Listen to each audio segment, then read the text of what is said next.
Where am I creatively? Well, I'm working on my fourth full-length album, which is honestly mind-blowing. That means it's been over a decade since my first album. And it's mind-blowing because after each album, I say I'm not going to do another album.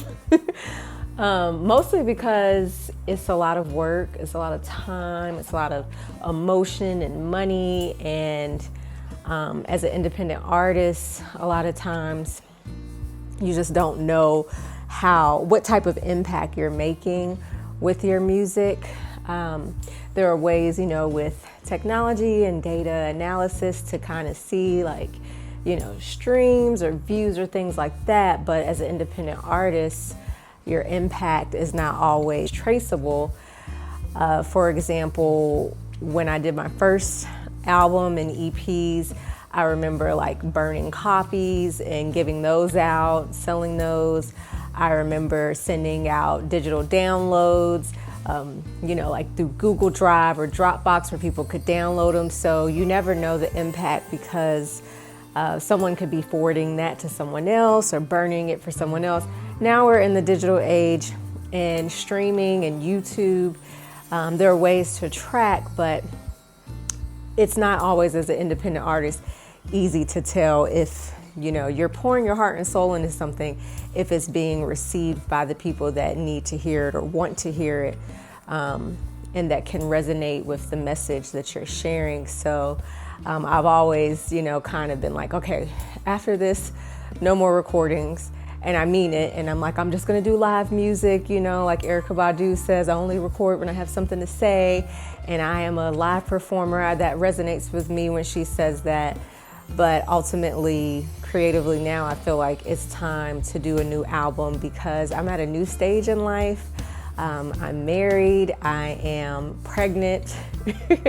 All things that, really have changed and evolved. And this is the first album I've done where I don't have a music producer overseeing the music. So it was my first album for my artist child. I remember Patrick McKenna being the guy that I went to, and we created that album using live instrumentation, and it was a really great process, but I trusted him to facilitate, all the musicians and lead the sessions.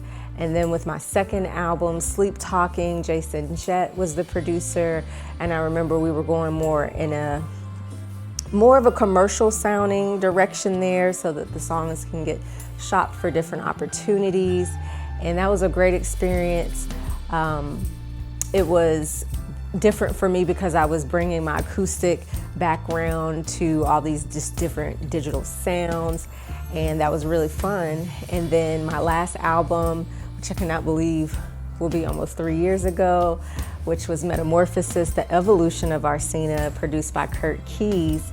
And I think he did a good job of finding the way to blend those components. Each album was great in its own right because it's where I was in my artistry. But for this album, I decided no music producer. I'm the music producer. I'm going to oversee it. And I do have Chris Suter that I'm working with in his studio, and we've worked together for smaller projects off and on most of the years I've been doing this, majority of them. I would say maybe the last 8 years or so, 8 or 9 years. So we haven't done a lofty project like this before, but he is going to be engineering it, tracking my vocals, and I like the idea of working with Chris because Chris, he's going to speak up and give you feedback and let you know if what you're sending into the mic or recording is how it's translating in the DAW, on the soundboard and things like that.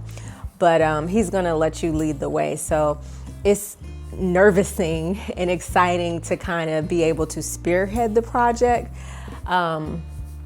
It's exciting because, in the past I've had ideas that I've had to filter through a producer, and now there's no filter. So that's exciting because it's all my ideas, we can put them down and then see how it goes.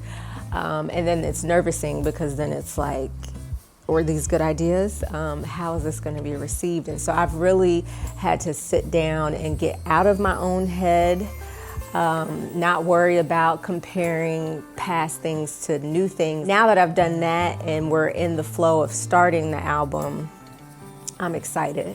So I hope that makes sense. It's just creatively, I'm at a place where I want to not really worry about the outcome. I feel like in the past, I've crowdfunded every single full-length album.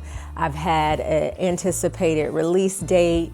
I have none of that now. I can just work at my own pace. I can try different things, try different musicians, try different approaches to the music, and if it's awesome, great. If it's not, which I don't foresee it not being, but if it's not, great.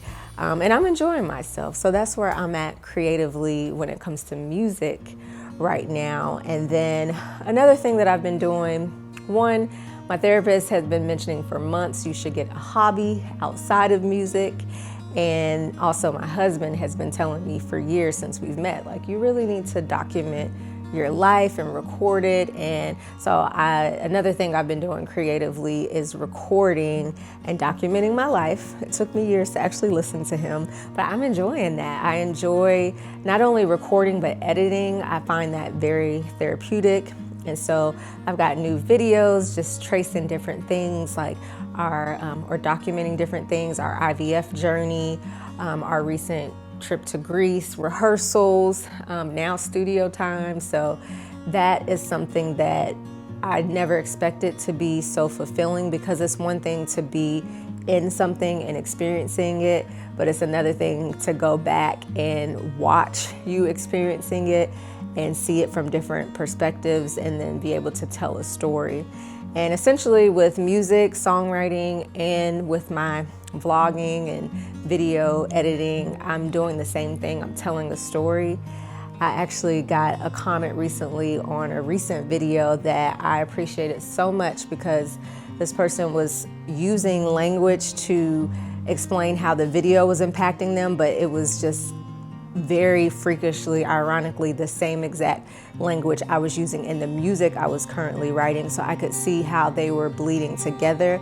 Like I could see, like the person mentioned exhale, and you know how they could feel the pause and just the patience in my editing, as far as like how I was flowing through, I guess the edits, I'll get the exact words to you later, but that's what I was writing in my current song right then, which was about exhaling and embracing the silence and, you know, not rushing. And so it was just like, what?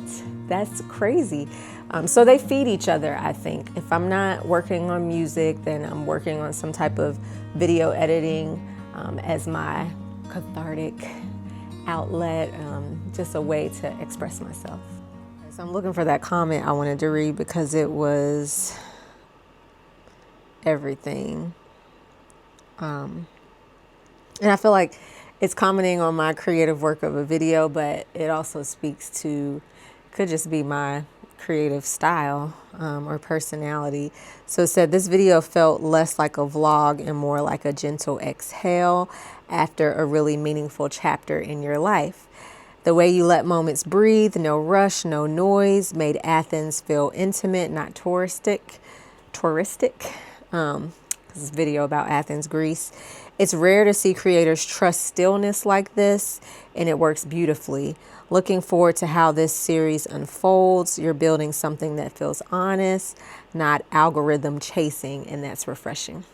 So this comment just was so meaningful to me, because I feel like it's so spot on, and it sounds a lot like my song Somewhere. Like, somewhere I can breathe, somewhere I can rest, somewhere I don't have to give my very goddamn best, somewhere I can lay down, let go, exhale, somewhere my own quiet story tells the story I can tell, and breathe.